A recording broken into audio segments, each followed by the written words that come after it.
It is the grand finals here at SeatStory Cup 6. It's going to be Orange taking on SjoW. That's Admirable, joined by Raynad, Noxious, and Raven. Raynad, this has been such an incredible tournament for these two guys. How have you been enjoying yourself? Well, I've been doing all right, man. You know, a lot of poker, a lot of Counter-Strike, anything to get my mind off of the second group stage, basically. But yeah, it's been a great time. You know, love the atmosphere as always. You know, holiday season's super fun, especially when surrounded by a lot of peers and fellow streamers and players and stuff. So yeah, it's been a good time. Yeah, and Noxious, with this match coming up, would you have ever anticipated a finals like this one? Who were you rooting for? I mean, who do you think's the favorite in this one? I was rooting for JJ going like from the very beginning, but now that we have this, you know, the Swedish final really at this point, like we've got SjoW and Orange. I'd say I would have expected Orange maybe to get at a point like this, so I'm gonna have to say rooting for Orange. And Raven, I know you've been enjoying yourself quite a bit while you're here at SeatStory. Yeah, it's my first one, and it's been a blast, to be honest. It's been so much fun. Similar to what Raynad said, just hanging out with everyone is just a lot of fun in general. But in terms of this match, you know, I know Orange has been practicing a lot, and I know in the past few tournaments he's played in, he's just sort of caught the rough end of the stick. So he's been not having the best results. So, you know, I'm looking for Orange on this one, I think. Yeah, and for the lineups on this one, honestly, one of the big surprises to me is SjoW's lineup, where he's brought Mage, Rogue, Shaman, Warlock, and Warrior. Orange has banned away the Rogue, and the Mage being a tempo Mage in SjoW's lineup.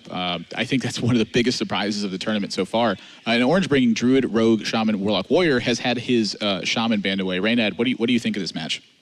Yeah, Tempo Mage definitely throws a wrench in things. It's not a deck you're used to seeing. I mean, of course, before the expansion, Tempo Mage was a deck that could really prey on things like Druid and Rogue. But you know, with Mean Streets of Gadgetzan coming in, Rogue is now actually doing stuff on turn one. So I think that's definitely going to hurt the Mage matchup a lot. You can't just get these free wins off of Mana Worm because they don't draw Backstab.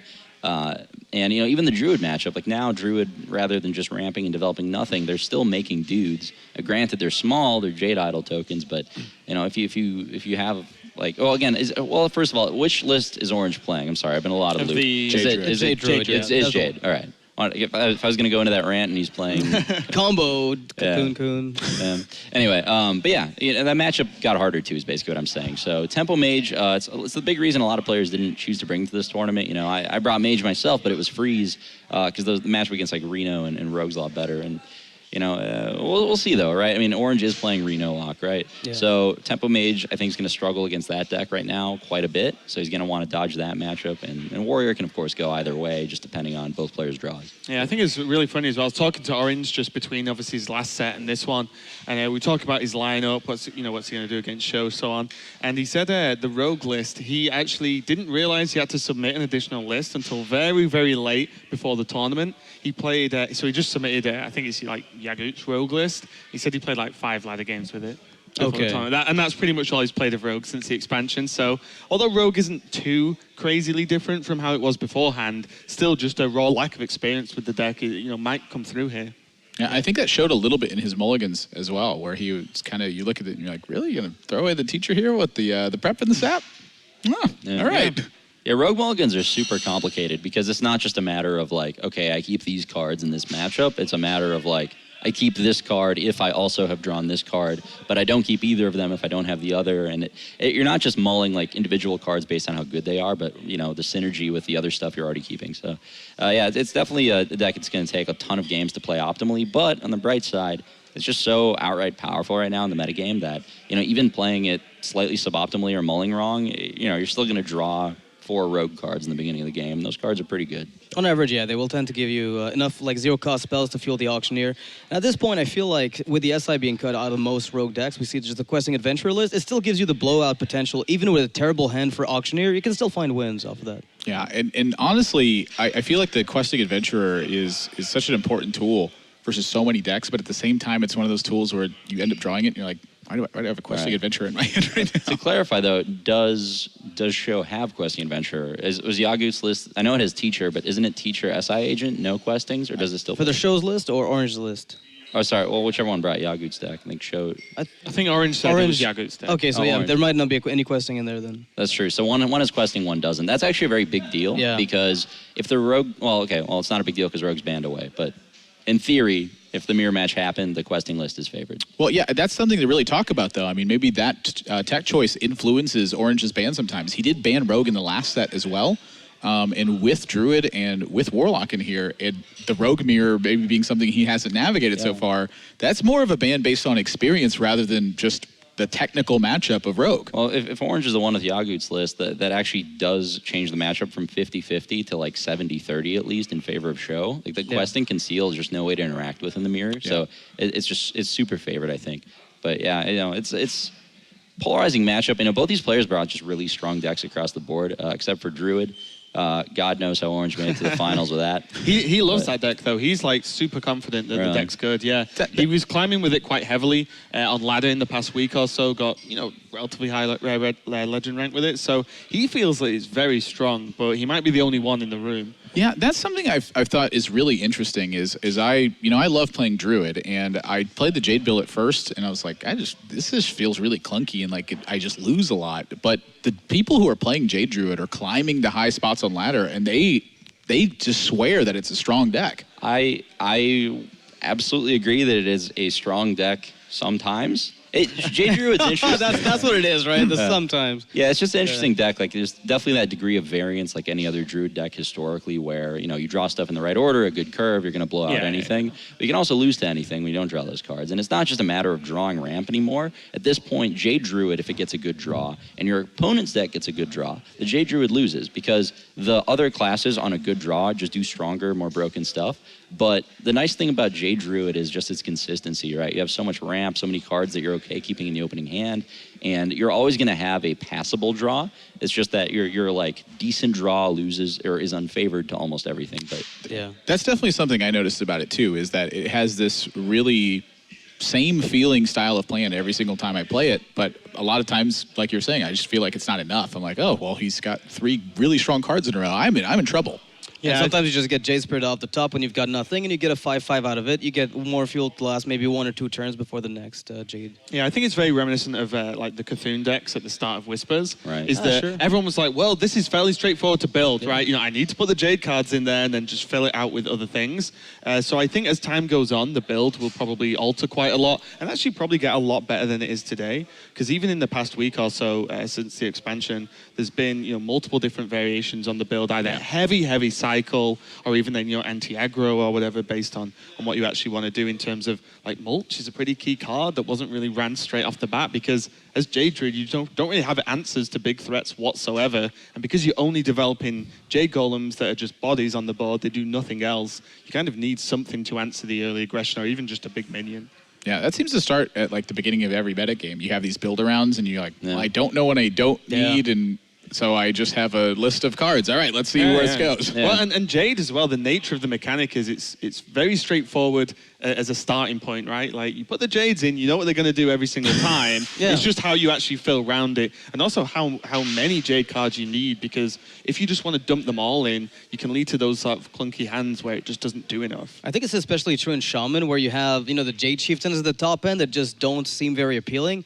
And I have Blackball, which we've seen in the tournament. It's not bad in Shaman, but sometimes I feel like it just kind of fizzles. It sits in the hand, and it's almost too slow for what the Shaman's trying to do. Like, that's one of those cards that maybe shouldn't be just thrown in the deck by default, at least for Shaman. Yeah, we've also been seeing Warlock undergo quite a few changes as well, though. I mean, we've seen BGH creep into a couple of these decks. I think a lot of people were disrespecting the potential of Blast Crystal potions in a lot of spots. And I saw Sifka playing with a Jungle Panther a couple days ago, and you were actually using that in this tournament as well. Yeah, Panther's just a bad Shadow Bolt that you need for the Rogue matchup. Expect a lot of Rogue in this tournament. That's definitely a tech choice you can do to improve that deck. As the Reno lock, you ask yourself, like, how can I make this Rogue matchup less bad? And you flip through the hundreds of cards in the collection, and there's no answer. So you come up with one. I think as well for Reno lock especially is that for a tournament, because you're going to ban a class, right? You can actually tech it very easily for certain things. It's not like a lot of Reno locks in tournaments are going to look different to just ladder Renos, because you can't tech those against things because it's ladder. But in tournament, if you're going to ban out Shaman or whatever, then you don't need to be as anti-aggressive. You know you're leaving Rogue up, so then you can do things like that. Yeah, so we do want to remind you guys, before we get in a match, we're having a little bit of trouble. We want to take this time to remind you that there are promotions going on right now with Need for Seat. You can head over to the website at needforseat.com, and when you do that, you're going to want to click right here, European Union. You're going to come to this website and browse around, and occasionally you might find one of these. It's a Hearthstone card hidden throughout these pages. There's a lot of them. And we'll start with the attack and then the health. So the start of this is 8 and 6. When you find these 3 Hearthstone cards, you're going to make a 6-digit code. And then from there, you're going to head over to facebook.com/needforseat. And right here on this post, crack the code and win. You're going to take that 6-digit code and you're going to simply post it in the comments. Once you've done that, if your code cracks it, you are then entered to win a Maxnomic chair absolutely free. So make sure you guys do this. It's a very limited amount of time. Head over to the website and start checking it out. And also important to note, the codes can be switched around. For the Yes, numbers as well, there is no limit to the amount of entries you have. So if you keep finding Hearthstone cards, keep coming up with codes and trying to crack it. No, it's cool. I mean, Twitch chat's pretty good at copy pasta. I'm sure they'll take the first guy. The Seems like he has a- Let's copy the code. All right, let's do this. Everybody spam. Sounds pretty good. It's not a bad plan. Just go find all the other comments. What? Yeah. No, don't do that. Don't do that. Browse the website. Yeah. Be honest about this. Definitely go to that website. Yeah, it looks like these guys are getting ready very soon for game number 1. SjoW looks intense. And Orange looks pretty calm, I'm going to be honest. Yeah, I think both these guys are pretty serious about this. Obviously, both players want to take the win, but even for both of them, on one side you've got Orange, who hasn't been having the best results recently, and also SjoW just doesn't get out to too many tournaments actually. So when he does go, he definitely wants to get the wins out there as well. Yeah, a lot of high impact. We're starting off with the Dragon Warrior mirror match, and looking at the hands, each player kind of has one of those key cards early on. Ooh. Yeah, it's a super draw-dependent matchup, like a lot of these aggro matchups, but holy crap, that Buccaneer draw, combined with the fact that Orange skipped turn 1, means that, and again, the worst thing you can do as a caster is like call a game over early, right? But in a matchup like this, where it's just so dependent on the early draws, like SjoW is so far ahead, it's absurd at this point. Wow, coining the Fiery War Axe on 1. It's a very heads-up play. It's a play a lot of players wouldn't make. The reason he doesn't want to play Buccaneer and Finley is because Alexstrasza's champion would kill the Buccaneer. So it's a very, very heads-up play. It's like the difference between ladder Dragon Warriors and like tournament play. Yeah, Well, Yeah, what I'm saying is I'm playing the Buccaneer here on 1, and I'm coining the Finley and then getting my stuff run over. Yep. Yeah, that's a really heads-up play. I like that. Yeah, I think one of the things that's interesting too is SjoW seems to be running the curator list. I don't think Orange is though. I'm not sure actually. I can't remember Orange's list. I actually come to think of it, I'm not sure we've seen much of Orange's Warrior. He's kind of just won sets without it, really. I know it's been played a couple times in this tournament. He's going to go ahead and run the Alexstrasza champion out there. I mean, and what choice does he really have? I mean, he's got to get through this Fiery War Axe. Yeah, I mean, you drew the Frothing Berserker, which definitely helps. It's you want to do something on turn 3, but man, like when your opponent goes War Axe, Buccaneer, Finley, like playing a 2/4 on turn 3 is like the same stats that Buccaneer has. It's like she's gonna get traded for so easily with like a War And Axe. offered life tap as well. Yeah. This is looking really good. Life tap is debatable. That hero power is not as strong in this matchup as it might look. I think based on what the other choices were, right? It was Rogue and Paladin. So Paladin, life tap's the easy choice at least. Orange just drew patches. Yeah, that's going from not, bad to worse. It's not a particularly good Dragon Warrior player based on that draw. I think that's a misplay. Yeah, SjoW going to squeeze in the 3 prior to... I don't like this. I would the put weapon. damage on Finley. Yeah, probably keep the minion alive and take a bit more damage to face. Any thoughts to Ravaging Ghoul? Well, has he seen that card out of Orange's Dragon Warrior yet? It's definitely a tech conclusion that some people have, but a lot of people are just skipping on it altogether. Yeah, I know the JJ Life Coach variant of the Dragon Warrior does run it. But They run everything. also runs Cultist as They well. seem to yeah. have room for every Pretty card sure in they're those running like decks. 33 card deck or something. Like. It seems kind of weird. Every single time I look at their deck list or whatever cards they're playing, I'm like, what's missing? Yeah. It's like that one time you don't put Leroy and Miracle Rogue and you have an extra slot for Shiv. It was Eloise's Shaman list, I think it was, where I was like, this has to have 43 cards. There's like Thunderbluff Valiant, there's Hex, there's Jade Light. It's just like everything was there. And I'm like, where does your curve stop? I don't understand. It doesn't. Well, Just play a lot of one-ofs, man. It's the dream.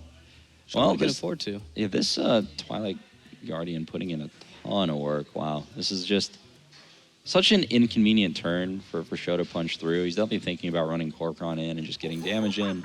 He's going to opt for Monkey and just not attacking, which is interesting. So it's definitely a more passive way to play the matchup, right? The advantage of Korkron Elite is to get into damage, but it is less efficient. So he's taking a more value-oriented approach to playing this game. And with Life Tap, I think it makes a lot of sense. If you could just create a lot of board tension and have it go back and forth, when it comes down the last couple cards, maybe Life Tap gives you the advantage. It really won't, though. Like, to be honest, like, both players are whacking away at each other's life total. Like, you get like if he gets more than one life tap in this game, my mind would be blown. Like, I think it's extremely unlikely. Yeah, I think it was banking on the fact that the Corruptor was not enabled, nor the Alex Rose champion, and hoping that by the next turn that would allow him to get the swing that he wanted by having just one monkey hit the Twilight Guardian by a trade. So Yeah, this is kind of crazy, actually. I mean, SjoW just not even having a dragon until now with that live tap really hindered his plays. To Corruptor on that turn would have been really nice for him. but that's a good pickup. Yeah, It Drake's definitely insane. helps, yeah. Yeah, it's a bold tap. He doesn't get a dragon there. His turn's looking pretty abysmal. Like I mean that. I don't know. No Corcoran ability after the tap. Yeah, I mean, he's braver than I am. I don't think that play is right. You draw it so rarely, right? The dragon. I guess a second War Axe would work too. That's interesting though. Finlay Nazas first mate. Oh yeah. Okay, yeah, you have a lot of hits, I guess. And he does have Curator, obviously. It's going to be pretty clean. Yeah, this is just at this point, SjoW is so far ahead. He's just going through the motions, hitting Orange pretty low. Yeah. Orange doesn't really have recovery options. At the point where you're trading defensively with your minions, it becomes really hard to win, almost impossible. Yeah, this isn't really a come-from-behind matchup. We actually saw this a lot at the World Championships as well, where one player would get ahead, it would kind of be over, and Dr. Hippie managed to actually come back from one of those situations where he was literally skipped playing a Ragnaros to hope Chansu would play a Ragnaros. The Ragnaros shot would miss, and then he would play his own Ragnaros and then hit Chansu's Ragnaros. Yeah. It's like, that's how desperate coming back from behind is. And to be fair, like in terms of not a come from behind matchup, it's not a come from behind deck, to be honest. The second you fall behind as Dragon Warrior, you've not really got anything to come back. I think, the Curator might be the only card, if you run it, that can help you claw yourself back into a game, and that's about it. But for SjoW, who's already so far ahead, the Curator just, puts the final nail in the coffin, I feel, because now he's he's a War Golem. And he's been fine. It's kind of like War Golem would have been much better. It just actually trades well into the...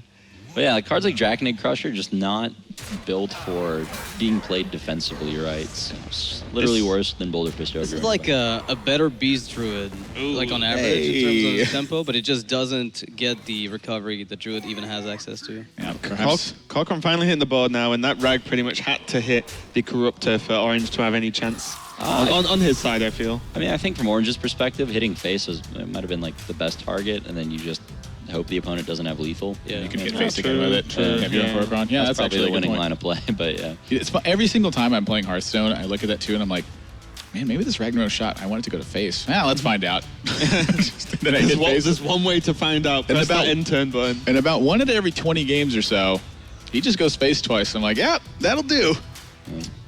That'll do. But now, Orange losing the Warrior here, I'm curious how much this hurts him, because I feel like his Warrior builds needs to be here to fight the Shaman and sometimes to fight the Mage. Yeah, what does he actually want to play into this Dragon Warrior? Rogue might be fine, I think, depending on how well it's built. It's got a lot of minion presence, and a lot of people think that the Rogue is just well positioned over Warrior. I don't know how much you can afford to do so, though, against all the aggression. Okay, he's going for it. I think if Orange is going to lose a deck, I think he's pretty happy that it's Warrior. It's just the Warrior really, the Mage matchup, nobody can really say. Temple Mage's matchup's just a deck that's been played so rarely lately, so I don't want to make any claims there. But the Shaman matchup can go either way, even if Warrior is slightly favored. Reno is, again, a coin flip. The Warrior Mirror is a coin flip. Like, it wasn't a key deck for him to save, so.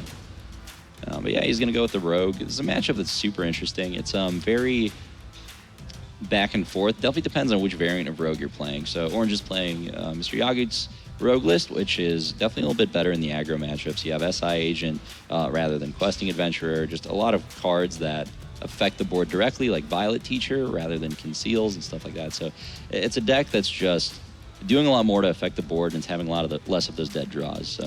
Yeah, I think the less chance to whiff is the key part in this matchup as well, because it's against Dragon Warrior you can't really afford to, right? Because just as much as Pirate Warrior is like a hard count in terms of how aggressive it can be, Dragon Warrior can just be freely as aggressive versus Rogue as well. Yeah. Fairy Dragon got a lot worse as well with the package passage being added to Rogue, because they used to have basically no answer to that unless they had a Deadly Poison equip, and now with the little 1/1 they can use their dagger with it to deal with the Fairy. This is a tough choice. Yeah, this is actually one of those matchups where it's so critical to go first. Historically, Rogue's been a deck that wants to go second so much, but the addition of Small Time Buccaneer in a matchup like this, you want to be going first so much more. Yeah, you want to get often. the dagger trade in, right? Yeah, well, Dragon Priest more so. I suppose Dragon Warrior could, coin Eldrazi's champion, but yeah, it's close. It looks like close to the nuts for Orange in that he just has like a hand that he kept, right? It's just like good cards. Like how often does that happen with Rogue? But yeah, I wouldn't be too surprised to see Backstab come out. You can also argue he should save it. It's really depending on what he expects out of SjoW. Yeah, I think the backstabs here is really important. Cut into Blood Taker potential, as well as N'Zoth's first mate in some of those situations. So no Fiery War Axe, no Eldrazi's champion. SI Agent is going to do filthy things to this Fairy Dragon. It's a really tough spot to recover from if you're the Dragon Warrior. Again, like you mentioned, Raven, it's not really a come from behind deck. So. And when you're behind from turn 2. Right. Yeah. However, there's one thing about the Rogue is unless they go into Tomb Pillager on 4, they don't really have much in terms of continued pressure after the SI, especially when it's coined out. So like, how many cards do you expect to see after this SI7 if you handle just one of the minions, right? Right. I mean, that's the thing about Rogue, right? It's not a deck that's, like, when it gets ahead early, it's not trying to continue getting more ahead like traditional aggro or mid-range decks. But when Rogue gets ahead early, all it means is that you're not dying. And when you get to the late game and you're not dead, you're going to win with Gadgetson or whatever combination of crap you happen to draw. But so yeah, even if he's just hero powering, cycling Fan of Knives, doing that kind of stuff in the mid game after this early game, it's totally fine for Rogue. Yeah. Do you ever attack the SI with your patches here for fear of Fan of Knives, given that there's very little from the Rogue that's going to come out aside from Fan that you couldn't answer? Well, he's pretty protected from Fan of Knives anyway. He can kill it with that ooze and that weapon, and he recognizes, when you get your Fairy Dragon coin SI agented, you're just behind at that point, so you kind of have to take riskier lines of play. And SjoW recognizes that. He's gonna go face, not trade the 1/1 in, and still has the answer to SI here. Yep. So it's fine. It's kind of a weird spot. Yeah, and this is kind of what Rogue does after the initial aggro counter push, I guess. They do stabilize, but if they don't pick up a Tomb Pillager on the spot like this, or say a Swashbuckler giving a 3-drop, which is kind of a scariest thing, would you just coin out Drake? So Orange is going to think about it for a while because it's definitely worth thinking, right? You don't want to use that coin while you have gadgets in, but coining Drake, I think, is definitely optimal. Yeah. It's you want to consider Swashbuckler a bit, but yeah, realistically, you can't just skip a turn by not draking, especially when you contest the monkey so well. The risk, of course, being Blackwing Corruptor, but yeah. Yeah, and you'll even take that. Even worst case scenario for next turn, you have the Swashbuckler into potentially something, right? So the Drake just to get ahead there might help.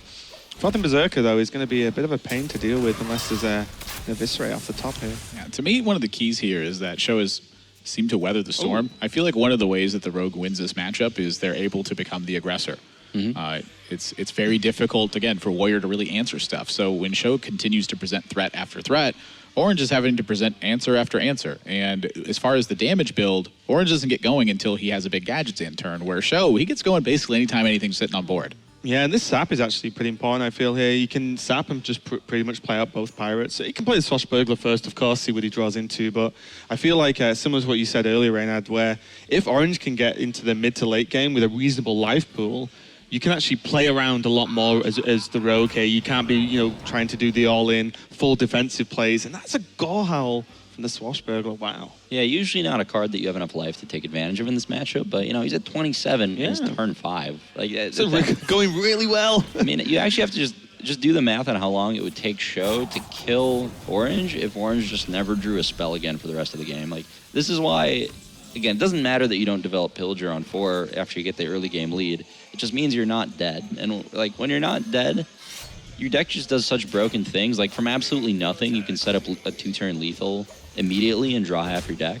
So and not worry about the reverse kill, right? Like, yeah, exactly. It doesn't have to be an all-in in terms of you either just die or win the next turn. You've actually got some wiggle room as well.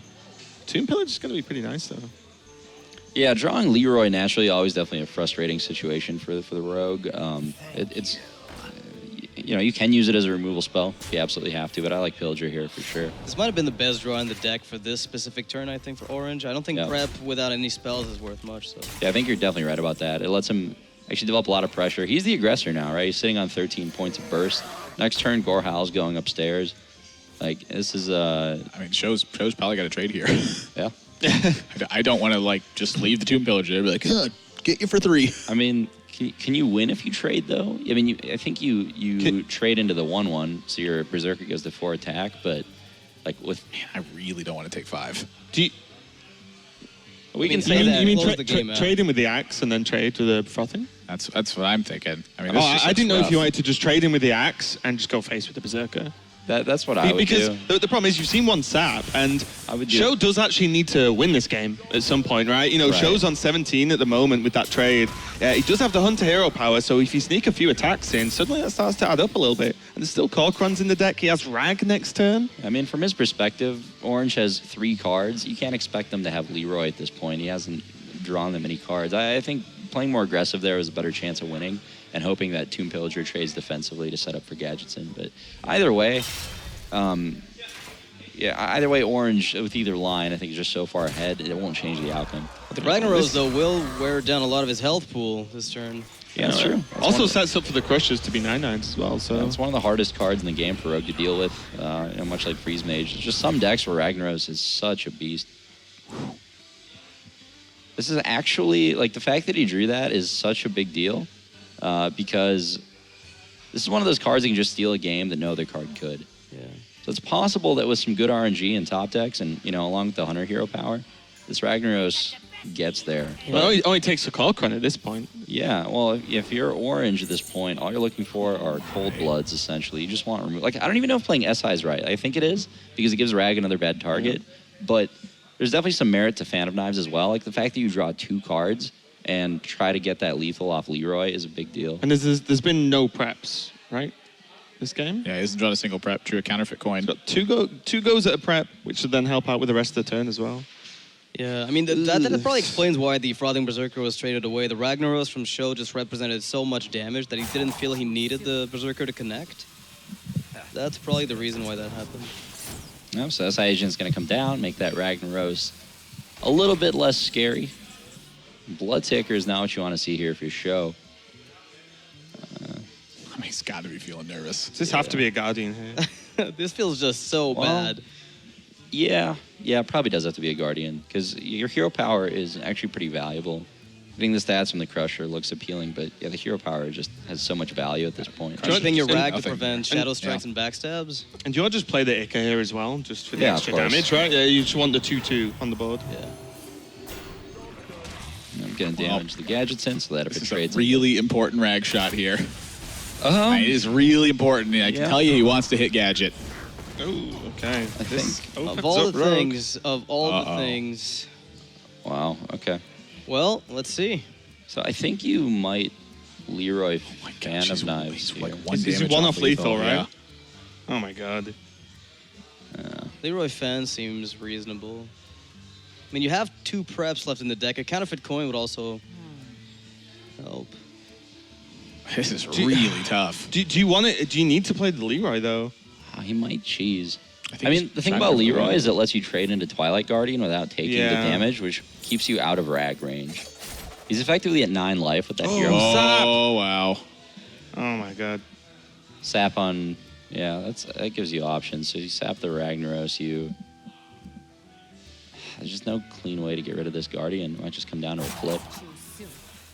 I mean, that's what it's looking like to me. Oh, wow. Well, that's Wow. The clean. draw Wow. of the There you match. That was it. That was miraculous. And Like, also, literally. so we can clear this up and then just Yeah. have Leroy to finish the game. Yeah. Well, Oh my god, this series back of as well, fortuitous draws for Orange. Although, he has seen a lot of cards at this point. He was kind of due to draw spells at some point. He's definitely helping out. There's a lot in the deck that got the job done there. Yeah.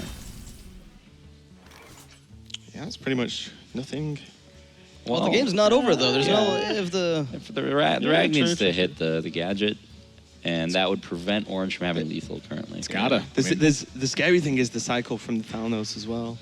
Well, got I a mean, few if it doesn't hit the draws. Gadget, he's Yeah. dead. He knows he's dead if it doesn't Yeah, hit the sure, Gadget. sure, he's dead. sure, sure. So it's 33% here. Did SjoW miss a point of damage this game with the Frothing attack? But maybe the Tomb Pillager goes face in that instance. Like if there's any counterplay. Yeah, maybe he just would have died earlier. Yeah, that's a tough position. And SjoW looks like he's gonna forego the hero power as well. He knows he needs to hit Gadget. That doesn't hit he goes Gadget. face. All right, Yeah, that's Orange gonna be takes game. it. Yeah, the game ended up being a lot closer than I thought it would at those opening hands, but yeah, Rogue does end up coming out ahead. And you can imagine without Ragnaros, though, just how insurmountable that early game lead would have been. And I think that really influenced SjoW's trade there, knowing that he had the Ragnaros and the Twilight Guardian, and that forced some action from Orange to have a correct sequence of cards to handle it. It's interesting though, because looking back at the way the match panned out, maybe if you let the Tomb Pillager, trade to set up the Gadgetsan with the extra coin, the Frothing gets in and there's a lethal there. But I don't know if Orange didn't have like maybe a way to just push in for the full lethal earlier. That's the thing, is if he's got like a sap, anything. Oh wow, Doomhammer. Yeah, so among the tier 1 decks, Aggro, Shaman, Miracle Rogue, and Reno Lock right now is a very common matchup. Shaman is the go-to counter to Rogue. Now, the advantage of Mr. Yagut's list, which Orange is playing, is it's actually much better in this matchup than the Questing Adventurer lists. The drawback for Orange, though, is SjoW's playing Doomhammer in his deck on purpose, and that card is there to obliterate Rogue. I actually played 2 of them myself just for this matchup, even though on ladder I would not recommend it, just because it's weak in the mirror. But Finders Keepers could give a Doomhammer to Galera. Finders Keepers is so sick, actually.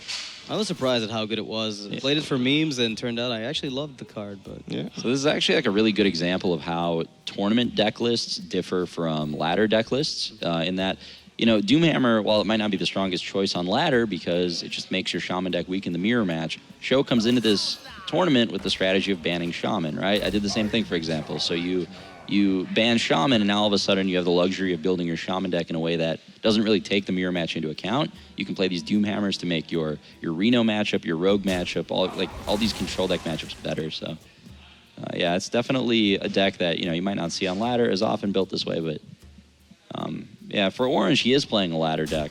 On the other hand, which does actually help his matchup quite a bit. If he was playing the questing list and SjoW was playing Doomhammer, this would be much more lopsided. Yeah, the bans might have been affected by that too, right? Choosing to ban the Rogue in that case. Right.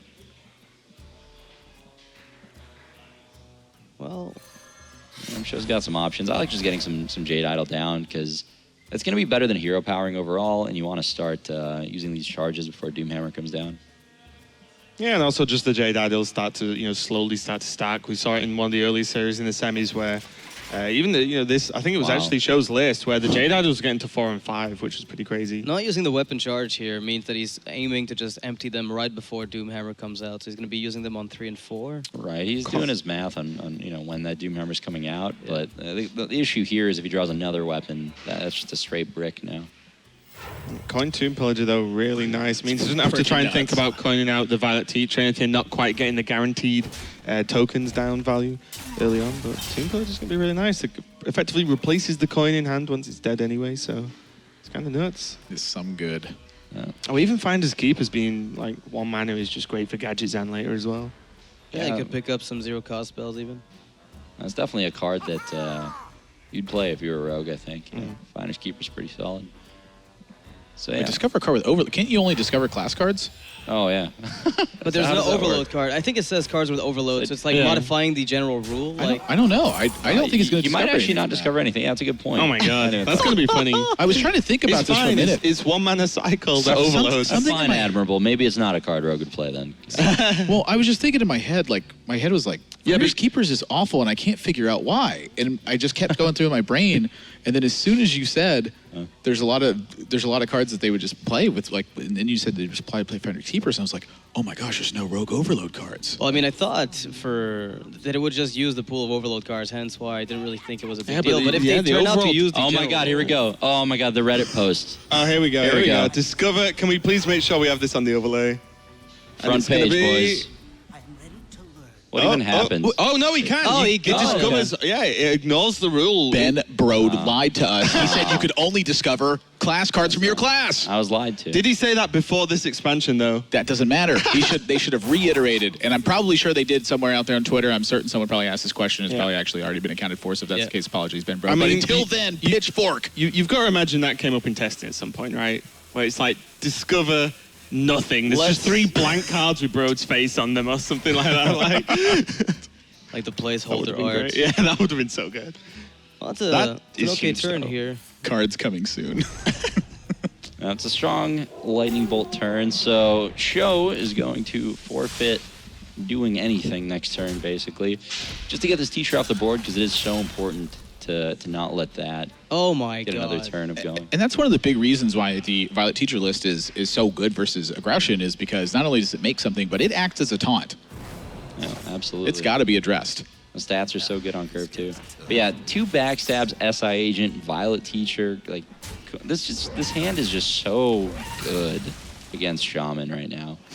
That might have been a necessary draw, to be perfectly That honest. was probably the best draw in SjoW's deck right there. That actually, wow, any other card. Even Rockbiter was worse. Is he gonna have to take aid from this guy? Wow. He will though, Yeah. right? Like you can't let it live. He draws Lava Burst. Jade Lightning, maybe? Well, even if he draws, Yeah, you want the Doomhammer equipped, I right? think Jade Lightning might be the only card. Even if you do draw Jade Lightning, I think taking 8 might be better. Wow, that's sick. Prep Lava Burst. Got him. 5, yeah. I'm surprised he took that over Stormcrack. I guess it makes sense. It's It's just another Eviscerate, Wanted to reach. right? Like, and double overloads you though costs more. Yeah, straight up. So He played for this preparation. What's the difference between 5 and 4? Yeah, he did play for this prep. Stormcrack only hits minions. That's, well, Can you imagine if that card just went to the dome? oh my god. you got me there. My gosh, wow. you guys get Jade Lightning, Stormcrack, Lightning Bolt. I'm excited for this Lava Burst. Aw. Created by fighters. I'd sap that all day. Yeah. I wouldn't sap it, but I'd go upstairs. And here comes the 8 damage Gaddison. Oh my gosh. Yeah. Ouch. How does draw 3 cards deal 8 damage sound for 6 mana? Feels Thrall, man.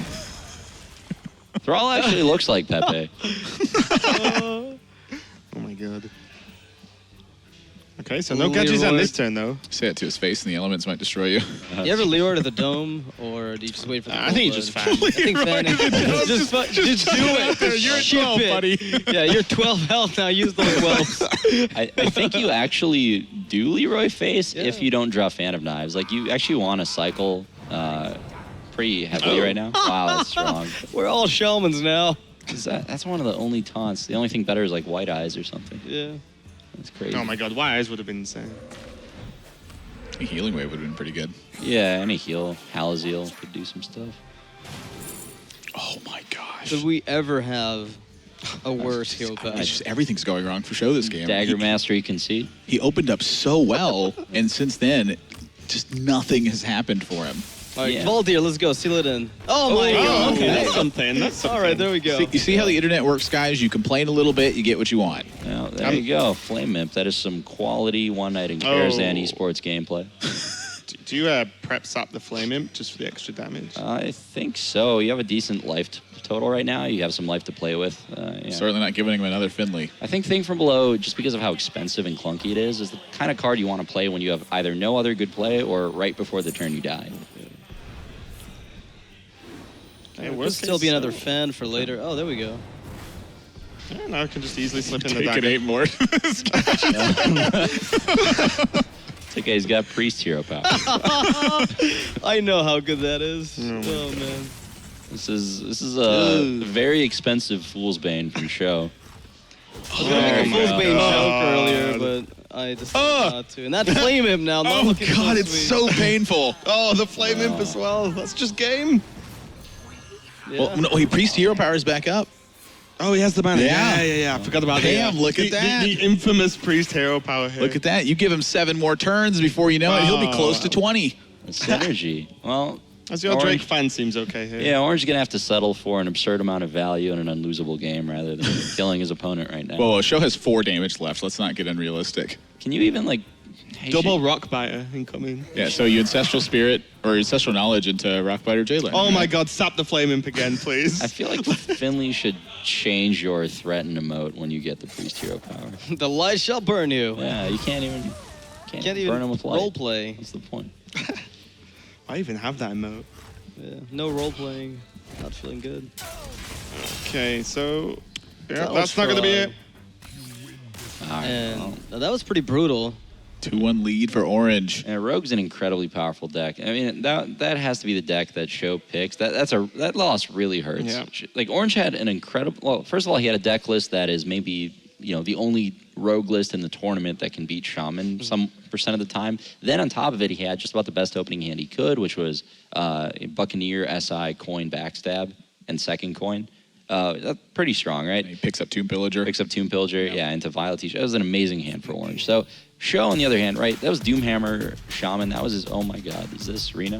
No, it's he's Tempo. Tempo Mage. He's got three okay. cards that are dedicated to the later game, it looked like. And I believe it was Polymorph, Emperor Thorson, and Archmage Antonidas. Yeah, Polymorph's actually pretty good right now. You can skip the Babbling Book, 4 play, just get the card right away. I like that. You basically, it's good against Faceless. Well, he's actually banning Shaman, so that doesn't matter as much. But yeah, there's a lot of good targets I for think it. Twilight Drake in Reno, for instance, is one of those things. Yeah, definitely. Yeah, great in Reno matchup. Yeah, it's very clear. I think he teched for the Reno matchup, given those 3 tech choices. And the Archmage Antonidas helped bring him to a victory over JJ, thanks in part to Curseblade from Malkarok. Said, "Happy feast at Wintervale, champion." And sometimes you open a lump of coal. Orange is really good at getting Buccaneer coin SI agent. I don't know what's up with that, right? Like, getting the coin to start with every time. I'm going to be honest. I'm pretty good at drawing Buccaneer as well. Like that's me and Buccaneer. We just understand each other. You should have been playing this tournament then instead of casting it. I'm good at drawing patches. Hey, I'm actually pretty good at drawing that one too. I mean, everyone tells me how broken it is. I just keep it. Like it's like the best card in the set, right? Good in some matchups, yeah. Gotta get that board control. And honestly, going second, and once again, the illustration that you put forth just a game ago, going first with Buccaneer, way different than going second with Buccaneer. It's a world of difference. And book into book. Yeah, I'm potentially biased, into more but books. I'm biased, but the last 3 Babbling books I've looked at gave the Kabbalist Dome, and I don't get this. There's some merit to SI agent here. It's actually a very tough turn for Orange. I really like the SI agent, actually. Yeah. In fact, you got to contest that Mana Worm. You basically stop him from playing Flame Waker on curve. You SI the Mana Worm, of course. Yeah, not the Babbling Book. But again, you have to think about it too, right? Because you can SI the Babbling Book. There's just so many options on this turn. Come on. Definitely going to take a bit of time. But Orange, feeling comfortable with this deck. He's not life coaching it up. He's set on the Mana Worm play. I do think it's the best play. So I think it very clearly is as well. I mean, he's got the Buccaneer, he's got Dagger next turn. Well, he's got patches as well. Yeah, so this is worst case scenario, he's got the 2/1 attacks with the dagger and the patches. That's where it starts to turn around. yeah, the one thing I might have done differently this game is I would have just played missiles turn 2 and gotten them. But yeah, now SjoW's in a position where he has some options, right? He can choose to play the missiles, try to save the Frostbolt, or he can use the Frostbolt and either save Intellect or play Intellect. It's basically, Arcane Missiles. He basically has 3 plays, right? Either use the missiles, or use the Frostbolt, or use both. So that's what he's going to think through right now. I'm chucking my spells I like using both. Let's get in there. Mana Worm's going to get 6 damage. Maybe I'm playing this too aggressively, but I really like playing both. Missed a point of damage, though, by not playing that last turn. Okay, so he's going to go for the conservative. This is... Consistent with his Yeah, exactly. It's consistent with what his choice turn 2 to save the missiles. So you save those cards for removal. Frostbolt can kill something off later. Oh my gosh. Wow. This guy plays Rogue very well. Man, Orange is good. Look at this. Look at this. This is insane. Yeah. Is he going to coin dagger up? Oh. Okay. I kind of like this. Yeah, it's... he's planning on just playing the Tomb Pillager next turn, then using the coin to go layer into gadgets, right? So. Well, he does need also a way to sometimes contest like a Flame Waker Arcane Blast turn. And so when he doesn't get the Buccaneer down, he's almost never doing that. But in this position, now 75% of the time, he can actually contest a Flame Waker Arcane Blast. Yeah, absolutely. Well... There's just no good answers here. Yeah, Orange is in a commanding position. The issue with SjoW's hand, and just Temple Mage in general, is you're forced to play so many of these reactive cards to give you game against, certain mid-range and aggressive strategies. You're playing Flame Strike. Sometimes the stuff you get off Babbling Book, even when it's a good card like Cabal Tome, you just don't really have time. Like, you have Blood Mage. Like, these cards don't curve well, Okay, he's going to have to play Cult Sorcerer here. Yeah, and even to an extent, Cold Sorcerer most of the time is like a Bloodfen Raptor. Because there's a lot of time where it's just a 3/2 for 2 that does nothing else. Yeah, you pretty much say the big combo with the Arcane Blast is mainly the full power of that. But he does still have Thanos in hand. And also, if the trade happens, he could just ping it down. Arcane Blast last turn, he saw no way to kill the Tomb Pillager. I mean, I'm looking at this and wondering if Orange is ever thinking Sap Cold Blood. I mean, he just saw no way to kill the Tomb Pillager. Well, he doesn't know that, right? Fireball could still be in the hand. The problem as well is if he does that, then he doesn't have a guaranteed Gadgets and double play with the prep. there is a world in which he just draws a minion next card and then Gadget Zam preps into a minion. If you draw a minion, though, you just play it. Like, you don't mind drawing one of your 4 drops next turn. You've drawn all the pirates. There aren't that many bad minions to draw at this point. I think Orange is considering the play with a Cold Blood, but I don't think that's what he's going to settle on, unless he's really that confident that he doesn't need the guaranteed damage. Because at 9 damage, you're really just putting your opponent to 18, and you're really far away from the lethal. Orange likes to make these kind of reads, man. Yeah.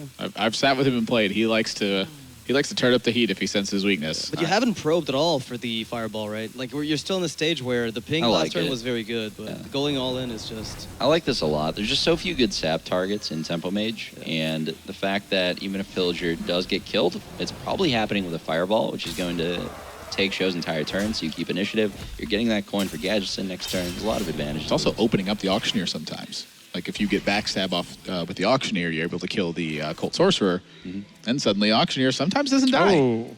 Yeah, the Arcane Blast does come in hand, though, so SjoW at least has a reasonable response to this. Yeah, it's much better than using your Fireball. Yeah. Well, one of the things Tempo Mage is going for it in the matchup, one of the reasons that Tempo Mage used to be so favored, is that Rogue doesn't have any healing. One of the critical weaknesses of the class, even though you can use broken things, you can't really heal once the other deck gets ahead. So cards like Fireball, if you've dragged the game out long enough, all of a sudden it can start to favor Tempo Mage rather than Rogue if you just amass enough burn. Yeah, I'm curious also if he's considering the prep on the Blood Mage here to try to deny a card draw. Sometimes, I mean, prep sap. Looking at how weak that SjoW has been really getting on board. He's going to lead with Cold Blood just to pick up an extra card. Ooh, that could be pretty solid. Yep. Second Gadgetzan comes Oh, my God. Oh, wow. There we go. There we go. That's what happens when you end up drawing 4 cards in a single turn, though. You find the tools you need. Oh, there's even the backstab as well for next turn because he has, at worst, the next Auctioneer. Or can use Violet Teacher with backstab and still sap, build a bit of a board himself. There are a lot of answers here, but eventually SjoW's life total is going to start to dwindle away. And once that happens, it's going to be tough for him to sustain through a Leroy push. I don't know how you dwindle when you've seen 2 Cold Bloods. There's 2 Eviscerates left. You still need to leave them with a board, and you have answers to those things. So I feel like he's not in too bad a spot right now. Like, the life totals are pretty close. I think I like the Polymorph there. No, I like Flame Strike. Flame Strike. Yeah, I like the Flame Mana Strike considerations. I guess if he knows there's a Violet Teacher in the list, might be less inclined. Yeah, but a Flame Strike's not good against Teacher on 8. It's good against Teacher on 9, right? Yeah, maybe. It's tough. Yeah. Maybe trying to deny the coin with the Polymorph on this turn. This game looks like it may go the distance. Ooh, that's a strong pickup. The issue with this Pillager was that SjoW had no way to kill it while getting initiative back on the board. But Barnes can definitely change that. Even if it doesn't get anything, that good, just getting some stats on the table is exactly what SjoW wants to do right now. He does have Archmage and Emperor in the build as well, so there are 2 very important cards he can hit there. And even Flame Waker could get the work done with the Arcane Missiles and Pink here, so... A lot of good hits. Yeah, and it is... Oh, it's the Flame Waker, okay. Yeah, he wants to deny the coin here, it looks like, as well. Okay. Oh.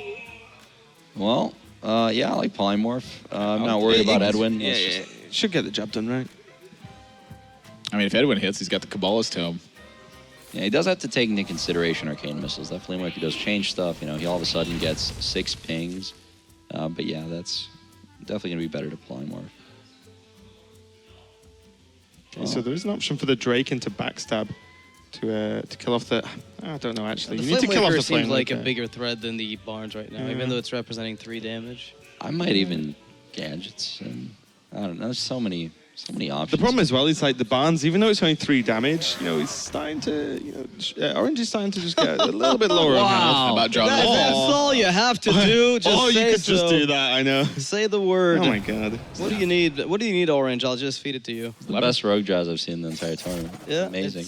It's been a while since I've seen a Rogue draw so many good answers and using them appropriately. Is Orange just destined Hey, to look win? at that. There's still some... We still got some gameplay left. Okay. Yeah, we do. I mean, Counterspell, Mirror Image, not terrible here. SjoW still has 2 copies of Flame Wakers in his deck, which now when he draws them, he gets... Oh, why? I don't like this. I think I do like this, actually, because there's no backstab. You've seen SI7 Agent. There's no Phantom Knives left. It's really hard for Orange to push through these this turn. Okay, He's probably committing to board. Yeah, you're right. This is actually fine, because you're setting up the Flame Strike to punish. Yeah, I like this. The Edwin plays around Flame Strike. That's gonna get funny. Counterspell set up.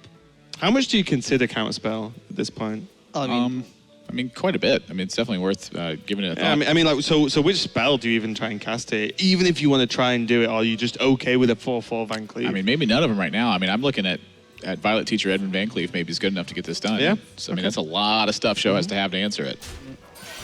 I mean, has Orange seen Flame Strike out of Show's deck this tournament so far? That's a good question. I'm pretty sure we'll have scouted enough. We've seen it on stream. Okay, So in that you've got case, to make the yeah. assumption, right, that he knows. Did we see the Flame Strike? Yes. I don't remember seeing the Flame Strike. It was a Stream. choice from Dragon Operative Ah, from there you his go. opponent There you go. when he played. Ah, okay. So Flame Strike was, and that was the only time we saw it, but it was definitely on stream, 100%. Yeah, his players definitely do a lot of research in VODs before their matches. It's important I to like know this. what tech choices opponent has. Okay. That's a lot of stuff. Yeah, and the Flame Strike for Show. Well, Arcade Missiles is going to help. Missiles. Wow. Oh. Oh my God, Show's going Did- to win this game. I mean, I think he is. I mean, he's staving off the pressure. I mean, Well, Orange played into Flame Strike. That's what happened. now granted, there's always the failure rate of Yeah. of some missiles here, but I mean, that you don't would get to take- finals with Uh-oh. a failure rate, Admirable. That's not how it works. And pretty decent missiles clearing up with the help of a ping, of course. And this opens up everything. Leroy coming down, or at least coming in hand, sorry, for Orange. I mean, that counterspell is yeah, a big it's deal right terrible. now. Do you still draw the card? Yeah, you still draw the card. Auctioneers, when you play, I don't know. It's if not when you do. you do. I hit Okay. this literally yesterday. Casting is resolving, from what I understand in this game. I got a counterspell down, and my opponent did this, and I was like, "Oh, come on! He still draws the card. Like, Come on. come on, auctioneer." That wasn't a good deal. It really wasn't. That was a good deal for the Auctioneer player. Yeah. All right, well, Fireball comes down. I mean, what threats does Orange have left? Double Eviscerate with the Leroy, I believe. That's it. All right, just got to draw a Burn Spell and then a Burn Spell. Azure Drake's a good one. 6 cards left in the build. That'll make it 5. Wow. Are you ever sapping? No, you're not, right? I think sapping the mana you worm, do sap You the do mana sap worm. the Mana Worm. What else are you So- sapping? You're about to close the game, right? He just needs stuff to stick to the board. One turn. I wonder if Blood Mage is better than SI. Like, the thing about playing Blood Mage right now is it actually gives you... You can Blood Mage instead of sap, maybe. The thing about Blood Mage is it gives you 2 cards to play next turn rather than whatever it is you top deck. That's a very big deal. You have to take into account how many cards Orange actually has in his deck at this point. Yeah, 5 That's- left. is it Five 5 left, left? yeah. Okay. So you could see 40% of his deck, or just 20, right? So how many Cold Bloods have we seen? We've seen to both Cold Bloods. I think we're 2 Eviscerates still. Yep. I've seen one cold. And then Two we've seen Cold 2. Bloods. He Cold Blooded the Auctioneer to Cycle. cycle. Yeah, we're down to 2 Eviscerates in the deck. I think I like the Blood Mage here as well. So he's going to let the Mana Worm live. Well, Show is in desperate need of some help here. Well, I mean, Orange Yeah. doesn't have it, right? Those are... So he wipes out 5 of the damage on board, but Show's plan is fatigue at this point, and he might work. have we seen Eviscerates? Not yet. I don't believe so. What's Swashbuckler going to give him, though? I mean, we've I think they're in the bottom two. Swashbuckler, Fireball? Pyroblast. Prep it. Fallen hero for the dagger.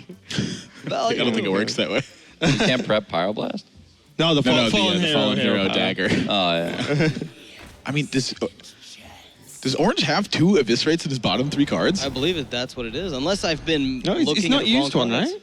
I don't think he has. See, this is why I take notes when I'm casting at like the big desk, because I'm like, I always forget. At the big I desk. see how it is, Admirable. This is the little desk. No, SeatStory is yeah, not. when I SeatStory say- Cup's not good When I enough for say your the big notes. desk, I mean literally it's a big desk. I'm pretty Like, sure this desk is the bigger Hearthstone overall. logo just like covers your face when you're sitting there, Oh, and like okay. your eyes and your nose like peek over the table.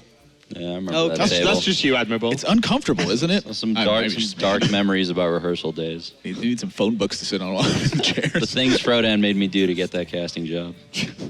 All right, Frodan made me do it, right? that's what I tell people. All right, Flame Waker. Nice hashtag. Somebody laugh, man. Just give me the awkward silence every time.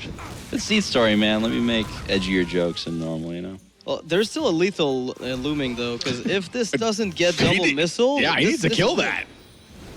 Ooh. That was 3. close. If it's Oh, right, then that that's is an going to be advance. it. All right, there we go. I mean, reasonably only a matter of time at this point with only a couple of Quotey cards left. fingers, top deck. Yeah. I mean, it had to be somewhere. Bottom of the deck. Jeez, you're drawing Eviscerate on card 27. How lucky. He did draw well to answer cards though throughout the early mid game, and I feel like a little bit of a speedier eviscerate find would have been great. But What he part still of the got game is job the done. early mid game? What turns are those? Like 4 or 5. 4 or 5, like 3 to 5. Okay, so mid game's like, 5, 6. Yeah, 5 to 5, 7, 6, 7-ish, and yeah. then 7, 10 is like late game. Well, So it depends on what deck you're quick- talking about, too. and It's like the in the matchup. Pirate Warrior Mirror, like turn 2, I mean, you've entered late game territory. You're laughing It's now, pretty but reasonable. wait until you get on the ladder. Believe it or not, I have played ladder when there's been Pirate Warrior on there. No. Yeah, I know it's a wild assumption. So SjoW falling super far behind. He has Warlock left and a Dream, I believe. He's got to beat Druid, he's got to beat Rogue. And you he's know gotta what? beat Warlock. He can. That's the nice thing about having Reno left is he can actually beat these decks. He actually has the Reno in his opening hand, the most important card in the matchup. This is a matchup that Reno can very much win, even if it is Rogue favored generally. Now, as much as we talked about the benefits of this particular Rogue list that Orange is playing against aggro, it's actually much worse against Reno compared to Questing Adventurer. Yeah, a little bit of a burst being found in the Power of Whelming from Swashbuckler on the opener. Yep, that's actually a great pickup. Yeah. Yeah, having the Twilight Drake as well for SjoW here is going to be nice. Gives him just a guaranteed power play on turn 4. Or 3 if he wants to coin it out. He might coin it out because of sap potential. Yeah, Because like, does the 1 health really matter versus the replay on turn 4 instead of the replay on turn 5? right. There's definitely some. Oh, he's not even going to take a second to consider the Acidic Ooze. He must be committing to. Well, this doesn't actually It's tell kind of weird to me because he kept the ooze in his hand. Right, that's the thing. I wouldn't have kept it personally because Yeah. I don't. It's not a good play turn two. So like, when are you going to play He it? keeps it against Buccaneer maybe to force the extra 2 mana. Yeah, but is that? I mean, it's not good, right? Like they probably just hero power on 3 anyway, and then yeah, I don't know, maybe. Instead of Phantomizing, I guess you buy them 1 draw, but I mean, are you okay Man. with finding knives though? yeah, Like, that's I the think thing. that's fine. Okay, so we'll see if he's gonna go for the coin. I don't think you ever risk Bran here, right? Well, you have to. is really Brand good is in really the matchup. not a bad play here. Yeah. I think I don't like Demon Wrath because you're clearing so little with it. I just like coin I don't Drake. I don't like Drake because you're. Well, Drake is okay. I don't know. I don't like Drake because the brand kind of forces removal as well. Sure. So if you try to play this brand later, it's just not going to do much. Whereas right now, it's like demanding an answer. It's also right into turn 4 as well. So like Tomb Pillager, if he wants to kill the brand, isn't happening here. Right, most of the time. In this There's case, he does have the backstab, right? backstab, but yeah. Yeah, it's a lot of stuff to consider here. He also had the option to, like, if he coined the Drake, that's also, like, good against Pillager, right? You get a trade into Yeah, and it. then if he saps, he's only got 2 mana spare. And then the next turn, where you just play Drake again. Which is and why he you- wouldn't and sap. bang. But, Yeah. So you know the Drake's like relatively safe no matter what happens, right? Right. But yeah, Orange can't risk SjoW having a Kazakis here, so he's going to take that off the board and play into Hellfire. Just going to hope SjoW doesn't have it. A lot of the time, this is the right way to play against Reno. But don't respect their one-ups. Make them have it every time. And the thing is as well, Amen. Hellfire is like definitely not keep versus Rogue. Wow. Either, so Ain't too that shabby. Mistress is actually a really good pickup. And Mistress is actually such a good pickup with these hands right now. Yeah, I guess Coil was the next best thing in this spot. Right. Doesn't even guarantee the heal. I guess the card's always more relevant. Yeah, this is such a sick thing. Like, people don't think Mistress is like a big swing card here. They're thinking about the life gain, like, oh, it doesn't matter because Reno's in hand already anyway. But the thing about Reno is sometimes you just don't have the right answers to deal with the board, and they just have this random 3/1 SI agent that you just can't kill because you didn't draw your Mortal Coil. It's like the fact that he picks that up on that turn basically halves the amount of power Orange has in play. and also as well, a lot of the time having a card like Mistress means you don't have to play Reno as forcibly, right? You know, if you can buy 1 more turn and get like that little bit extra value out of Reno, it's actually worth a lot in the matchups. Yeah, absolutely. Or just get something set up, cut to the board. Yeah. Yeah. A lot of the time you just want to play Reno as late as possible. Yeah, there's often this snowball effect though in decks where like past a certain amount of turns, you know, playing with 4 health is really risky, right? Where you're like, okay, this is good, it's gonna buy me time, and then there's a snowball effect of the amount of cards in their hand and the likelihood that they have the eviscerates and the cold bloods. Yeah. But I think overall Mistress is probably like that's gotta be the best fit for it. This Violet teacher's looking mighty good. Yep, going in on Pillager might actually be better. You definitely have to consider both. Power Overwhelming is what's turning the corner for Yeah, me. that's true. But that's only if you're using it to trade into stuff. Whereas I think from Orange's perspective, you're using that power overwhelming only on end the the turn you game. kill them. Yeah. Yeah. So I don't mind the Pillager. Both plays are solid. I think this game is really going to showcase how important Twisting Nether is in the matchup for Reno Lock. Once you do play the game in a way where you get to those later game stages, that's the kind of card that just closes it out for you. It's very effective, just like Flame Strike out of Freeze Mage against Rogue and cards like that. It's kind of an awkward turn for SjoW, though. The hand really doesn't have much to do immediately without risk of possibly dying. He's looking at dying to like eviscerate Cold Blood. Yeah, and the thing is as well, there's what's really in SjoW's deck that could deal with this board anyway, right? There's nothing really too available except for like a one-drop power overwhelming Shadow Flame or something. So it's going to be forcing out the Reno here. Should have made a riskier play in that spot. No. This is absolutely correct from SjoW. I think, it sucks to have to Reno in this position, but it's absolutely right. The Reno has to be traded into, right, as well, for Shadow Flame potential. Right. So. I mean, a lot of people look at Reno and they're like, okay, if this isn't gaining me over 20 life, this card's wasted. But, I mean, compare this to Anti-Keelbot, a card that's, like, too good for Standard right now anyway. It's a 4-6 for 6, just gained you 13, made you not dead, and then contest the board perfectly. It's more than... It's serviceable, Oh, that verse. Yeah, that's pretty strong. Yeah. I mean, there's no minion trade required, and if SjoW couldn't deal with this board last turn, he probably can't deal with it this turn outside of a coin Twisting Nether. If you're orange here, though, you're definitely going to consider saving that Eviscerate for burst damage. He's aware that SjoW still has coin, might get Twisting Nethered. He doesn't necessarily want to overextend. Honestly, I think I'm fine with just going face here and holding on to it. Yeah. You get 9 points of damage. Shadow Flame, of course, going to play some cleanup here, but you got 9 points of damage. You're getting Reno off board. It's consuming 4 SjoW's mana that turn. What do you think the dagger attack or the dagger hold is for? Value. I don't know, man. Just in case he wants to play the SI next turn, basically, and then he isn't able to, re-equip. Sure. There's a possibility that you need that extra point to finish something. Shadow Flame the Drake. I mean, no, he's got coin Twisting. Just Nether. Yeah. Because this makes sure that you can play the Drake and not necessarily have to Shadow Flame it off the bat. I literally heard you talking about the Twisting Nether, and I just didn't see it in hand. How embarrassing for you. No. It's like I don't know how that happens. Like it happens to every caster at some point. It's a long day, like. man. Yeah. You're just watching Hearthstone for 20 hours in a day and just talking blur. about it. Yeah, the cards just blur at some point. Just look like this mishmash of yellow and purple. How do you guys agree with this voting as well? SjoW 80% now. The public think he's favored to win this game. I think the public's dumb. Wow. That's what Okay. Admirable with the real talk. The real question is why is the public allowed to be fair weather fans? Why does the voting change mid game? If you could bet on the last round of a Counter-Strike game, I think it's really great though because it's very easy to just swing. We have power over this to a certain extent. When you were playing yesterday, I think you were 10%. So I said, come on, let's show Rain some love, and we got it all the way back up to 80 before you hit concede. Should we get some skins, Raven? Is that the plan? We'll see. Definitely not. Okay. There's this website I know about. Tempestorm.com. Oh, God. Is that the next move for Tempo Storm, mate? Valkyrie. Van Cleef's a huge minion. Right now, there isn't really a crazy answer. But the Spellbreaker was put in the Reno log to answer emergencies like these, so still something there. I don't know what your play is. I mean, this hand is kind of missing spells for you to do. Do you just have to Hail Mary it? Yeah, do you have to just gadgets and coin here? At worst, you can PO trade in. Yeah, it's not bad. I mean, at this point, the Reno's gone, so you value that burst damage even more than before. It's just really going to depend on what Orange... Oh. Wow, he's going to do that before coining. I don't understand this play. I think he's just going on the Edwin at this point. Is he going to coin regardless, right? So you might as well see what it gets you. If you draw burst damage off that... mind control tech.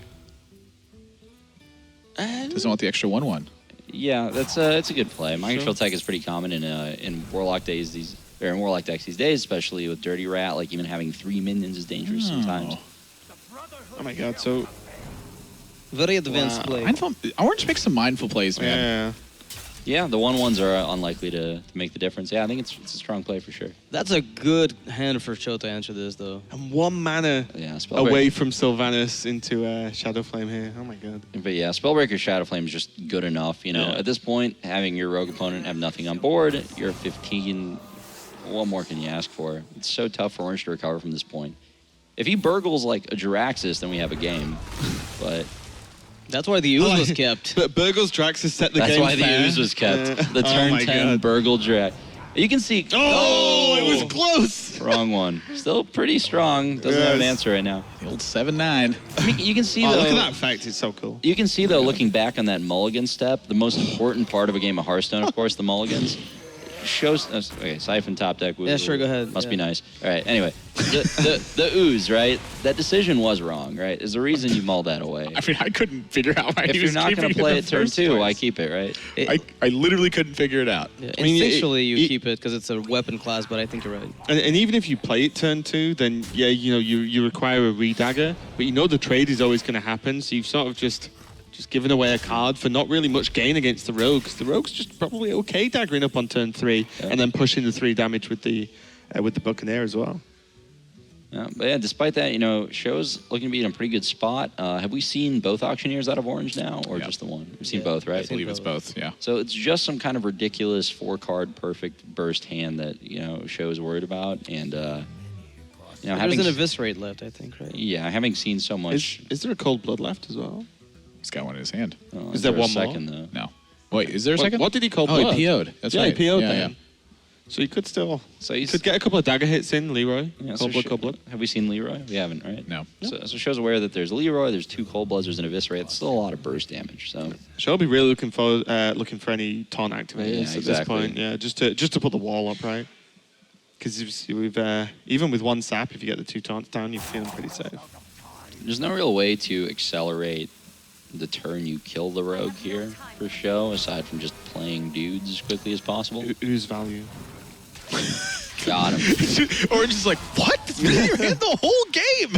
There's the second. Wow, what if he- Oh my 12, goodness. 13, 14 damage. If that was my Leroy. God. If that was Leroy. Oh, man. Well, So do you move in? no, you save. You don't You- play you just anything. use- Oh, okay. You wait for Leroy. Do you not want to use the cold bloods? No, because you lose to Jiraxis. Yeah. You play nothing here. Is SjoW playing Draxus? Well, Alexstrasza, and I mean, Orange doesn't know unless he's seen every card in the deck, but it looks like a pretty standard Reno from what I've seen. And there's the combo. But the thing is, Jiraxis has been cut out a lot of Reno decks in the tournament. So I think there's a chance it's just not there. I'm just thinking to yeah. Is there a second Avis? There isn't, right?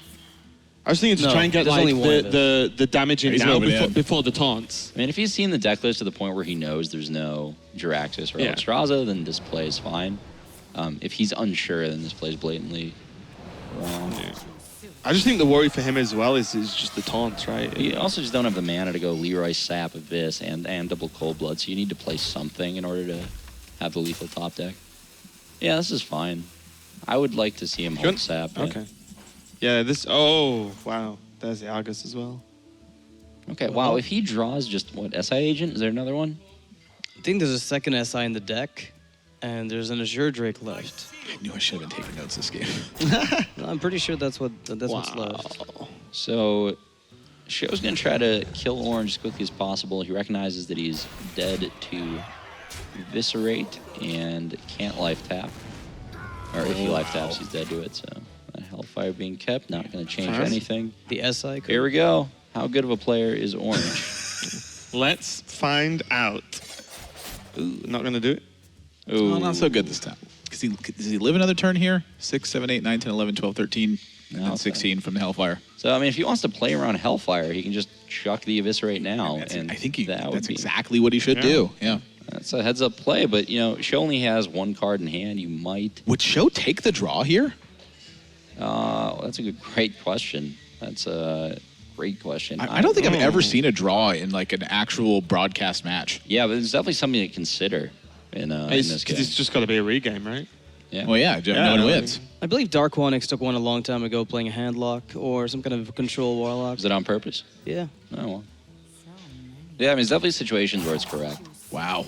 I mean, On ladder, I do it a lot. but I think as well, to be honest, at this point, because if SjoW loses this, Orange wins the You- whole you thing. also You take take away- the draw just to go again. It's a one more chance, right? you also take away life tap outs when you eviscerate as well. yeah, I think Yeah. it's correct. Oh Ooh, wow.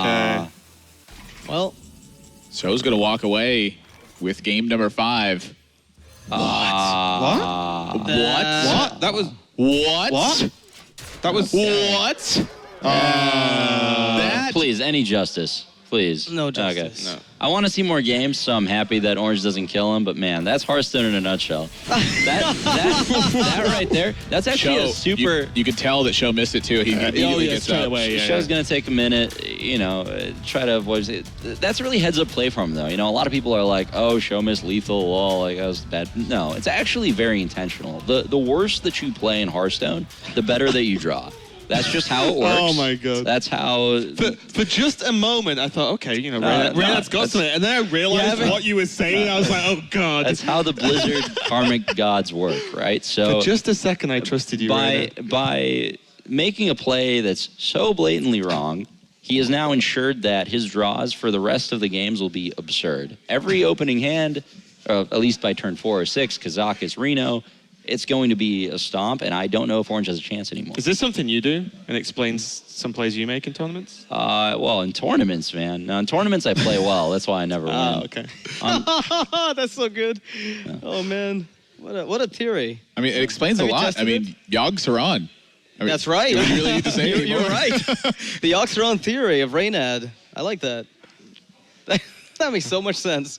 I'm glad SjoW's clearing his head after that, because he spotted it. You could tell, like, right afterwards, he was like, what am I doing? What am I actually doing? And that could have just been the finals. He could have literally lost because of that. I mean, that is absolutely a blunder. Yeah. Whew. How do you clear your head after you do something like that? I don't know, man. I've never misplayed in my life in a game of Hearthstone, so I wouldn't. What card would he have needed to find there? Azure Drake into SI for Eviscerate? Basically, because there's no way to enable the combo and Eviscerate. Yeah, that's true. Well, he has the coin, right? Yeah, he had the coin. Oh, that's right. The Tomb Pillager can trade into Sylve. Yeah, never mind. Yeah, that's right. Literally just needed to draw the Eviscerate, and that was it. Crazy. Druid and Warlock left. Druid and Warlock left. It's Jade Druid. Depends on whom you ask. What do you think about the matchup now? Because I know initially you thought Jade Druid was unfavored against Reno Log. Do you think that's still the case? I think Reno Log demolishes Jade Druid, even if they have mulch. But a lot of people feel, Druid players feel the exact opposite. So, we'll see who's wrong. It might be one of those cases where like a player that understands the matchup just seems to have a good win rate. There's lots of matchups in Hearthstone where, like, a pro player will say, well, I feel like I'm favored on both sides depending on, what I'm playing. So Amnesiac style. Yeah. So with Druid, it's like Druid's going to be played mostly the same, especially Jade Druid, by pro level players or more casual like ladder players. Either way, the deck doesn't have too much play to it. But Reno Lock is really the deck where it's going to have the room for playing correctly. Most of that being in mulligans, right? If SjoW has the presence of mind to like mull for Twilight Drake and Mountain Giant, and he keeps those in the opening hand, at that point it's just mulch or lose from Orange. If he doesn't have the mulch, then a clone comes down, the game's over. There's just so many ways for Reno to get ahead and stay ahead. Yeah. I'm curious if I've actually seen a Shambler from SjoW's list. We haven't seen one. Yeah, it might not be in there. Not everybody plays it, although the people that do, it's like pretty universally liked, Yeah, I've played with and without it, and like I'm just totally like on the fence about it. I'm like, man, I do miss this sometimes, but I love it because a lot of the time as well, you don't even need to get the dream of on a Mountain Giant or a big Twilight Drake. A lot of the time, just a Shambler on second rate Bruiser, for example, it's like plenty enough. Yeah, just a reasonably sized dude. It's only 4 mana, so you can squeeze it in with a lot of cool turns, even on Emperor Sylvanas as well. So that, boys, is how you get to finals with Druid. Well, he does need to draw some heat afterwards. Oh yeah, I wonder if. Well, there you go. Oh, look at that. Any other card in his deck? Yeah, that was good. Takes one card. Hey, I'll tell you what. I've lost a lot of hands keeping 2 innervates with ramp. Well, you just rip off the Living Roots, then you draw the Feral Rage, then you draw the Swipe, then you draw the Wrath, and you're like, well, dead. Do we like double innovate Coronaya? Do you not like it? I just thought I'd check with you guys. I'm down. Kills Doomsayer. Let's go. Yeah. If it kills Doomsayer that is on 6 turn 2. damage on turn 1. It's like you're getting an Edwin Van Cleef out. Like, this is like, not playing the Aya here on turn 1 to me is like you pray to the Druid gods and they give you this hand and you just push them in the mud afterwards. Wow. Nice game, SjoW. Yep. Yeah, I mean, obviously this would be the draw after I talk about how Reno's favored. Right? This is Oh my God, Reno. Well, I mean, this is the Jade nuts. Come on. demolishes Reno. Although, let's be honest, though. There's not a single person who thinks that you are wrong right now. I mean, that is the absolute best opening hand Orange can have is 2 Innervates Aya in this matchup.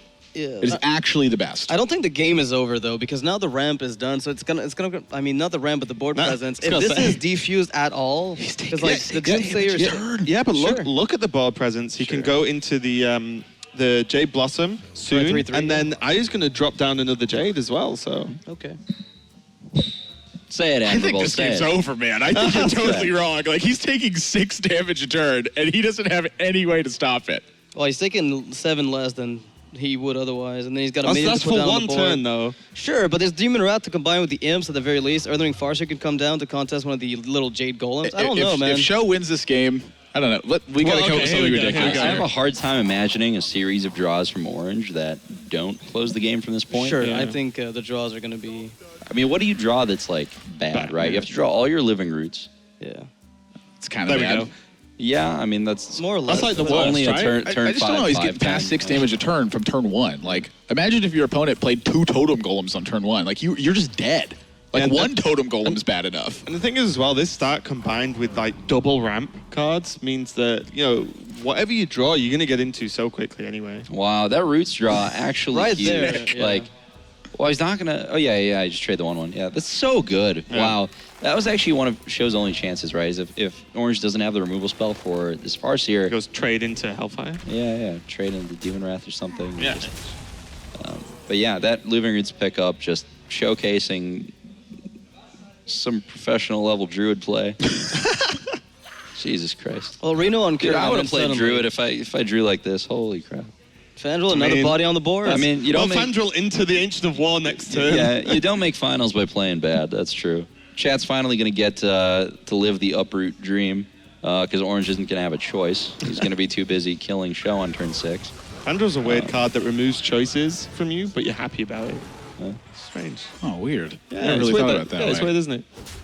Imagine if I said to you, I'm kind of Admirable, uncomfortable now. I'm taking away your life choices, but just know that they're all going to be good. I mean, Reno off the top would be the only saving grace what? after Doomsayer's stabilization point, I guess. That's the only way you survive, right? To me, life And even choices then- are like, they're like one or the other. It's like either really good or really bad.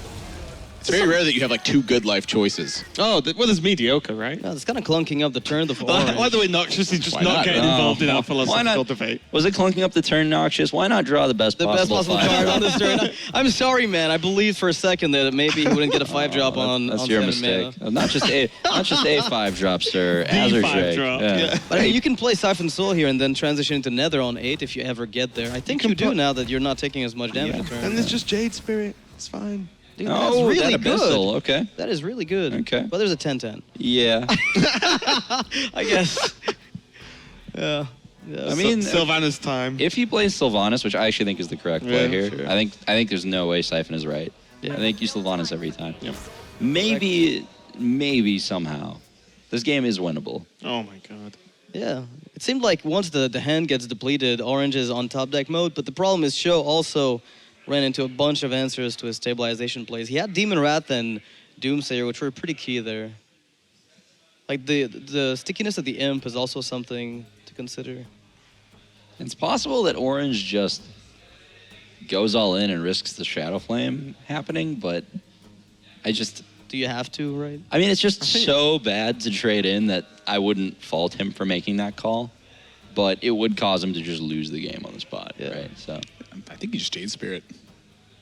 you just Jade Spirit. Yeah, I think so. I think you're push. fine. Base. I think the thing Yeah. as well is to bear in mind there's still swipes, could Blossom there's still. still Pharaoh Rage in the deck as Yeah. well. So There's some damage. there's some from like hand. some style of burn in the deck Like still. the Blossom's gonna be dead till turn 10 because you're playing the war afterwards anyway. So I think you just Jade Spirit Blossom here, go face. Okay. And then uproot. Yeah. You might downroot. All right, to the window. Shadow Bolt, Mortal Coil. Yeah. Might downroot because that. Woohoo. Yeah, Shadowbolt Coil would actually Yep. stop him dead in his tracks, but that's the play that he's going to go for. Oh my god. And at least there's some form of answer. Isn't this from like SjoW. even more all in than Ancient War? I I feel don't like think it so is. because if you get wiped here, you have the Ancient War to follow up. But I think the opposite is also true. You'd rather have 50 power of Jade. Yeah, but if he uproots and the Shadow Flame happens, then Joe's just got a 5/5. Yeah. If he down, I guess so. I feel like he's got a lot of time this way. Yeah, that's Like Okay, Nourish is going to be sick. Another Adder Strake's going to be sick. Any Jade card he draws is pretty sick. Swipe Feral Rage is going to be pretty Yeah, sick. Raven Idol can fetch minion at this point. I mean, he's going into 10 mana. You probably go for Spell because you get Nourish or Jade Idol that way. Oh, just damage. Yeah. Starfire's pretty good right now. Everything's just good. Life's good for Orange. Yeah, Auctioneer's a pretty bad draw. Man, look at the votes. SjoW is winning 90% basically at this point. I don't know how that happened, but I think people must be rooting for him really hard in the chat. I think they're voting on a game-to-game basis. Okay. Are they uprooting or down rooting for show? Both. It's Fangirl. You have no choice. Oh, wow. Okay. You can do both. Corehound, boys, let's go. Oh, Man up, Orange. I mean, it's the right play. yeah. He's at 5. It's both the right and the wrong play. It's the right play for the game, the wrong play for us. Now, after the Siphon Soul. Oh my gosh. Outplay. The dream is alive for show. I'm glad I didn't make this bet now. This explains the show votes all over again. I'm really glad I was about to set a bet up for this, and Nox just didn't want to follow through. I was like, all right, fine, I'll drop it. I'm very happy now there was no bet in place because It would have been a bid. I've had a lot of these games though. I feel like as the Jade Druid, I do something like this with the double innervate and the coin, and I just have ramp to follow up, and it's just kind of fizzles for some reason. And I guess that's because I don't find the Drake off the top to kill the Doomsayer, but Show's looking for some massive greed here. I think that reason is he's playing Ancient of Wars in his deck. You know, that's going to help you a lot with your aggro matchups. It's a great choice for ladder, but yeah, when you're sitting here playing against a control deck that you are air quote favored against, man, like if those were I have to be charge, right. yeah. Like, don't I? If Reno won this game with that kind of opening from Druid, like he must destroy it every time. No, I mean, to be fair, Orange didn't draw Nourish, right? That's like the best card for Druid in the matchup, but yeah. Okay. Yeah, Nourish plays a big role, I think, in... I'm talking about this game like it's over, by the way, because this game is over. Reno at this point... What if Nourish comes off the top, though? Okay, Nourish, I guess you can go infinite with Jades, but you've already seen Shadow Flame get used. That's actually... Orange's face. That's pretty good. You're to right. have seen that, yeah. It might not be over, Yeah, I think if you go Nourish, where you can just clear off the I think they called him Leroy. Clear off the Reno with the hero power. Leroy Jackson. What do you clean off the arena? I think he needs to start going face. I mean, what are these minions going to do? No, because you switch your tactics to time, right? You just build. No. You just keep going face. Why would you kill the arena right now? I mean, Twisting Nether is like awful against you if Joe's just got a board full of stuff. Blast Crystal is why you kill Reno, but I don't know. I just the thing is, you will win eventually, right? You're gonna win this. Orange's win condition at this point is to essentially hit that Nourish and get the gadgets and just idle Jades, going. Yeah. So he actually has to shuffle that one because that's the second one, right?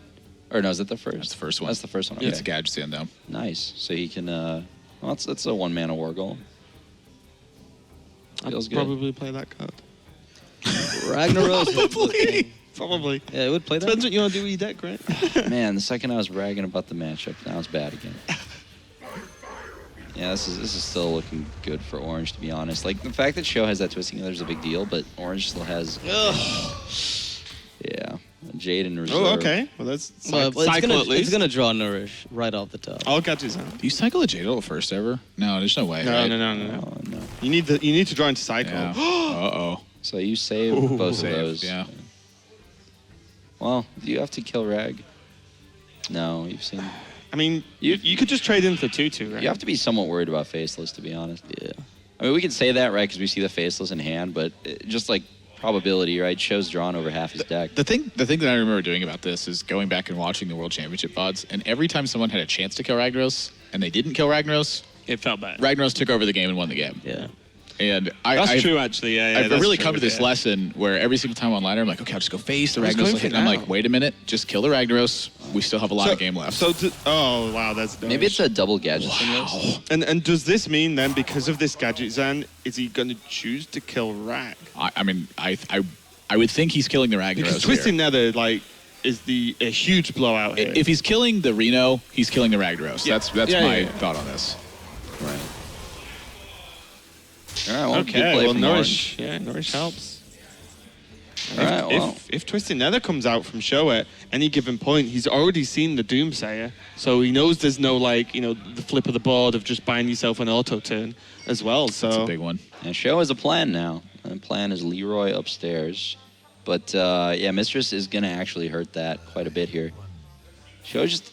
You can't let this game go on too long. It's going to be twisting. Yep. Wow, Wow, this Nourish is absolutely huge. Well, at least there was no shuffle of Jade Idol just yet, and there isn't a second Gadgetsan in the list, which usually is what makes this matchup much better for Druid. Something to note is that Orange hasn't drawn like a single swipe. No or Feral Rage, that's the first Does one. he play them? Yeah, He's got to play swipe, right? Yeah, he'll play swipe. Oh my god. All right. There we go. Look at this next turn with Bran and Jade mainstream. Behemoth and the Jade Idol. You mean Mind Control tech? The mulch as well. You don't care about mind control tech? Yeah, you have but- like 1 million Jades. Yeah. Who cares about him having one? You've already seen Shadow Flame, right? Shadow Flame and Twisted. Well, look at the amount of pressure coming up on the board from SjoW here. Now, we've got the typical pressure or counter pressure that It do- handlock type decks usually apply. when Doesn't they it get just a kill him chance. next turn, though?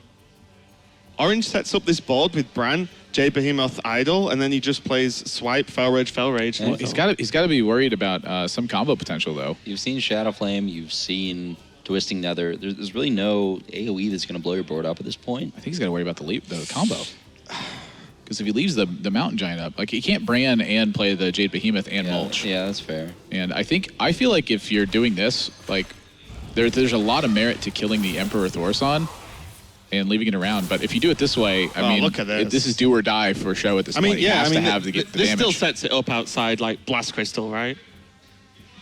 Yeah, very much. Leroy MC Tech can actually kill a... You can Leroy coil one of the 1/1s and never just win unless you get the board. Leroy, It feels so bad. It just doesn't work, though. I think he has to though. I mean, what other options does he have? Leroy MC Tech is damn strong. Yeah. Leroy Coil MC Tech. I mean, I think it's as good as it's getting. You got the Faceless on top. You can slap there. The scary part is there's pretty much... You've just got to respect to SjoW that you've got one more turn.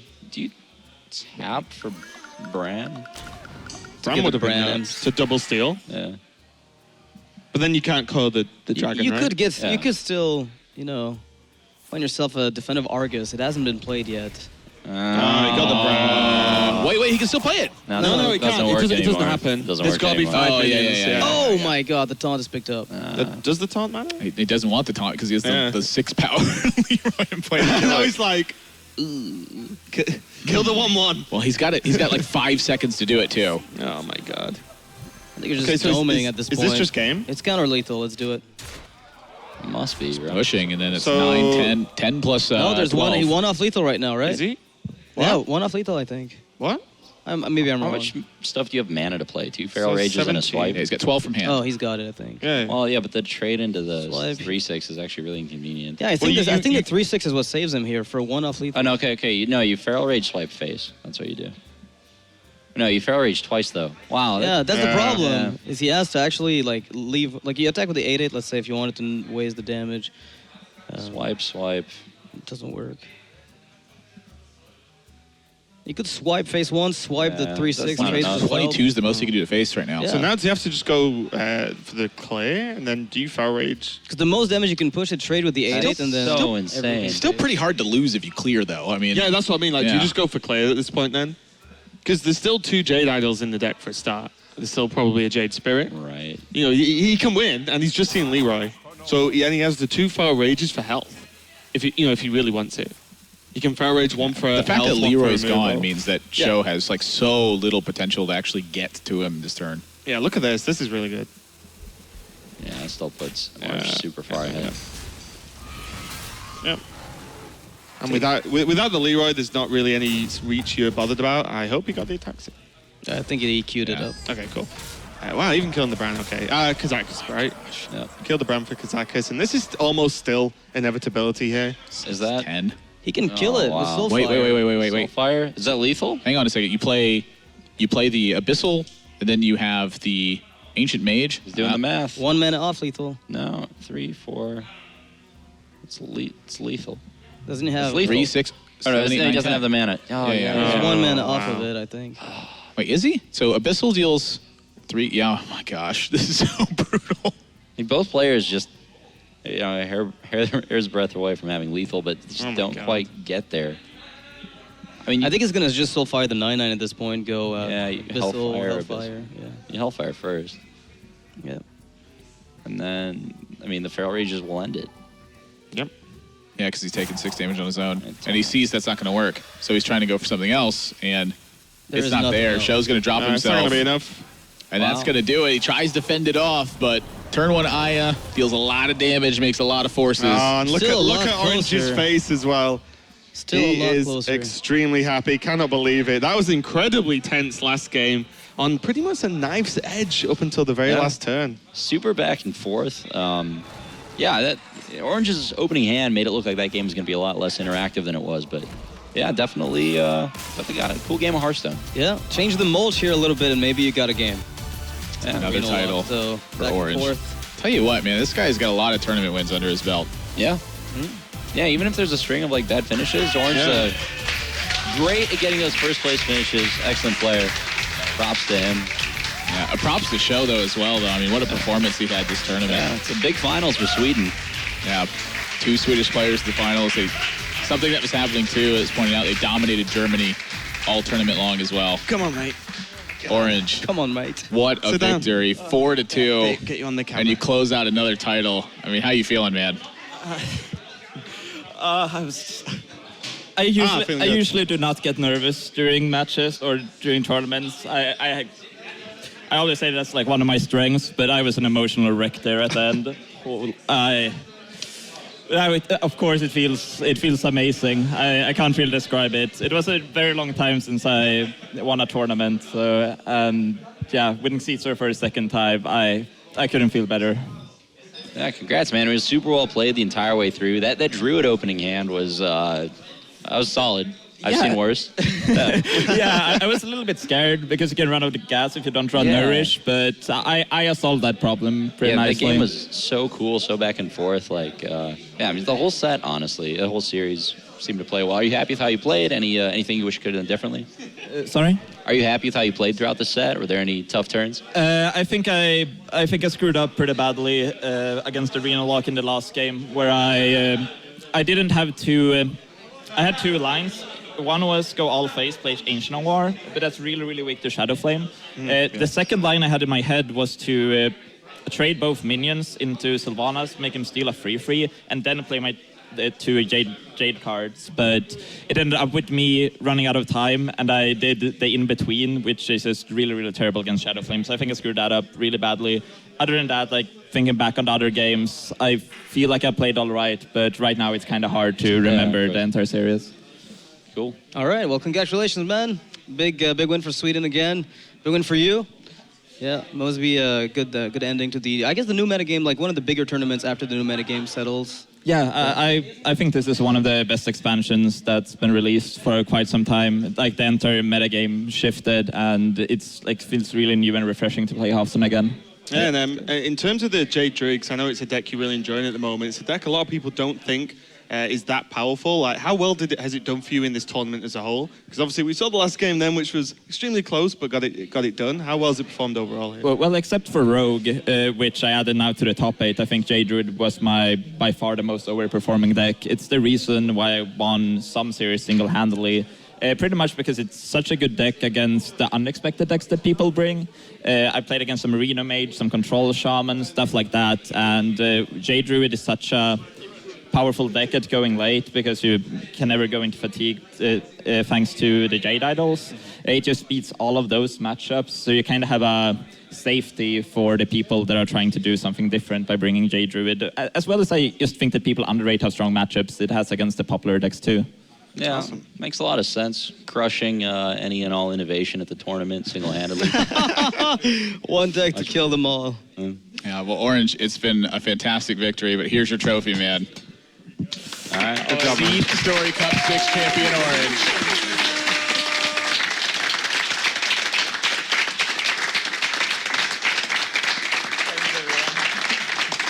Thanks, everyone. Orange, is there anyone you'd like to thank for helping you for this tournament, or any final words you have for everyone here?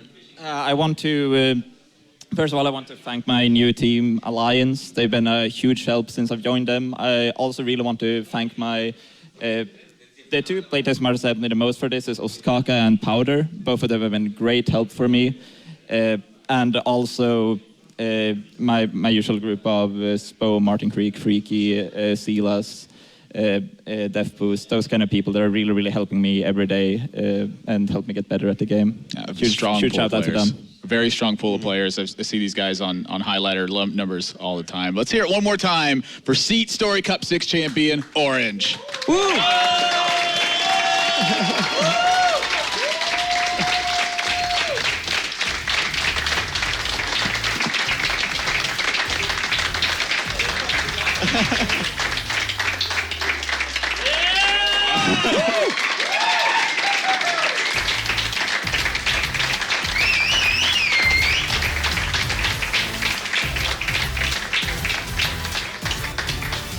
Well, I think it's just going to about wrap things up here at SeatStory Cup 6. So for everyone watching, for everyone in production, for all the casters and all the players, we've enjoyed the event and we hope you have as well. Thank you so much for watching and have a good night.